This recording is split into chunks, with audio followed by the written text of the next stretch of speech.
क्या कहें, कहाँ से शुरू करें, समझ ही नहीं आ रहा। माननीय न्यायालय की लंबी लंबी प्रक्रियाओं के चलते एक व्यक्ति जिसने अपराध नहीं किया था को सिद्ध करने में कि मैं अपराधी नहीं हूं, मुझसे अपराध नहीं हुआ है, उसे 11 साल लग गए। 11 साल बाद वह सिद्ध कर पाया, माननीय न्यायालय ने माना, और इससे पहले उसे आजीवन कारावास की सजा सुना दी गई और 11 साल तक वह कोर्ट में रहा, वह जेल में रहा। अपने 11 साल उसने जेल में काटे, किस लिए यही नहीं समझ पा रहा है वह, और यही नहीं समझ पाएंगे हम और आप। जो उसने अपराध नहीं किया, इसके बावजूद उसे आजीवन कारावास की सजा सुना दी गई। अपराध एक बार जो किया होता है वो तो उसे तो समझ में आता है, मैं अपराधी हूं, मैंने अपराध किया, मुझे सजा काटनी है। लेकिन जिसने अपराध ही नहीं किया और उसको आजीवन कारावास की सजा हो गई और 11 साल जेल में उसने सड़ते सड़ते काट दिए, तब जाकर के सिद्ध कर पाया कि वह अपराधी नहीं है। छत्तीसगढ़ हाई कोर्ट की बिलासपुर बेंच ने ट्रायल कोर्ट के फैसले को बरकरार रखने में 5 साल लगा दिए और सुप्रीम कोर्ट ने उसे हत्या के आरोपों से बरी करने में 6 साल लगा दिए।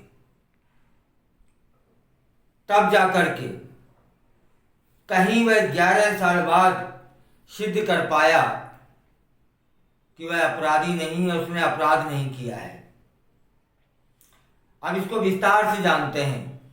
छत्तीसगढ़ के रायपुर के खरोरा गांव में 2 मार्च 2013 को अपनी सौतेली मां को जबरन डुबोने के आरोप में रत्नू यादव को गिरफ्तार किया गया था। यह सच था कि रत्नू यादव, जो कि खरोरा गांव का निवासी था, उसने अपनी सौतेली मां को जबरन डुबो दिया है, जिससे उसकी मृत्यु हो गई। अब उसको गिरफ्तार कर लिया गया। गिरफ्तार करने के बाद जेल में डाल दिया गया, जमानत उसको मिली नहीं और ट्रायल कोर्ट की शुरू हो गया। तब 9 जुलाई 2013 को फास्ट ट्रैक ट्रायल के जरिए उसे दोषी ठहरा दिया गया और आजीवन कारावास की सजा सुना दी गई।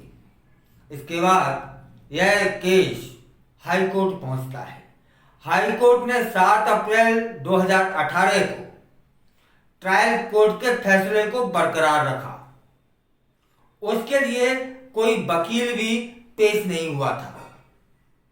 सुप्रीम कोर्ट ने अभियोजन पक्ष द्वारा रिकॉर्ड पर रखे गए साक्ष्यों की जांच के आधार पर अधिवक्ता श्रीधर बाई चितले को न्याय मित्र नियुक्त कर दिया। यह एक बढ़िया बात हो गई, वरना यह नहीं होता तो यह इंसान, यह रत्नू यादव पूरी उम्र आजीवन की सजा काटता ही रहता।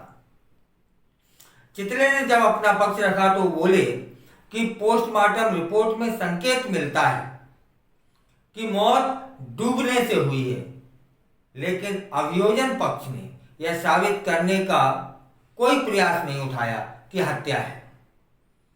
छत्तीसगढ़ के एक गरीब घर के व्यक्ति को जिस जुर्म के लिए सजा मिली, वह तो उसने किया ही नहीं है। उसे 11 साल तक जेल की जिंदगी दे दी गई। उस व्यक्ति को देश की अदालतों ने, पहले ट्रायल कोर्ट, फिर हाई कोर्ट, इन सब ने हत्या का दोषी मान लिया। मामला जब सुप्रीम कोर्ट पहुंचा तो सारी तस्वीर सामने साफ हो गई। सुप्रीम कोर्ट ने उसे बेगुनाह साबित कर जमानत दे दी। अब प्रश्न यह है कि उसके 11 साल कौन लौटाएगा? जो न्याय मित्र बनाए गए थे वो ना होते तो इनको, रतनू यादव को, पूरी उम्र जेल में काटनी होती। जब न्याय मित्र से बात की तो वो बोलते हैं कि गवाह मुकदमे के दौरान अपने बयान से पलट गया, जिससे अभियोजन पक्ष की इस कहानी की विश्वसनीयता जो थी वह खत्म हो गई। उस व्यक्ति ने अपनी सौतेली मां को जबरन डुबो दिया, यह उस पर आरोप लगाया गया था। अब इसमें जज साहब थे एस ओका और जस्टिस राजेश बिंदल की पीठ ने कहा कि मानवीय आचरण का सामान्य सा नियम है कि यदि कोई व्यक्ति अपने द्वारा किए गए अपराध को स्वीकार करना चाहता है तो वह उस व्यक्ति के समक्ष ऐसा करेगा जिस पर उसे पूर्ण विश्वास है। अभियोजन पक्ष का यह मामला नहीं है। अपीलकर्ता जो था यादव, रतनू यादव का घटना से पहले एक निश्चित अवधि तक इस गवाह से घनिष्ठ परिचय था। इसके अलावा मुख्य परीक्षा और जिरह में गवाह का बयान पूरी तरह से अलग है, इसलिए गवाही जो है वह विश्वसनीय नहीं है। तब अभियोजन पक्ष के मामले में कुछ और इसी तरह की विसंगतियां पाए जाने के बाद पीठ ने ट्रायल कोर्ट और हाई कोर्ट के फैसलों को खारिज कर दिया, आरोपी को बरी कर दिया और कहा कि अपीलकर्ता का अपराध उचित संदेह से परे साबित नहीं हुआ है। फिलहाल रतनू यादव को 11 साल बाद न्याय मिला है, और न्याय भी कैसा कि सजा वह भुगत रहा था जिसका अपराध उसने किया ही नहीं था। पुलिस ने अपनी विवेचना पर चालान पेश कर दिया, संदेह के आधार पर उसको गिरफ्तार कर लिया कि इसने अपनी सौतेली मां को पानी में डुबो के मार दिया है। जब मेडिकल रिपोर्ट आई उसमें सिद्ध हुआ कि डूबने से मृत्यु हुई है, किसी की डुबोने से नहीं। और इस तथ्य को सेशन कोर्ट से लेकर के हाई कोर्ट तक पता नहीं इन लोगों ने क्यों नहीं देखा। यदि देख लेते तो यह रतनू यादव 11 साल तक जेल में न सड़ता। वह बार बार चिल्लाता रहा, मैं बेगुनाह हूं, मैंने ऐसा अपराध नहीं किया है। यदि न्याय मित्र ना मिलता तो इसको न्याय भी कभी ना मिलता। और न्याय किस बात का चाह रहा था, क्योंकि उसने अपराध नहीं किया है, उसकी वह सजा भुगत रहा है। यह विडंबना है, ही तो है और क्या है।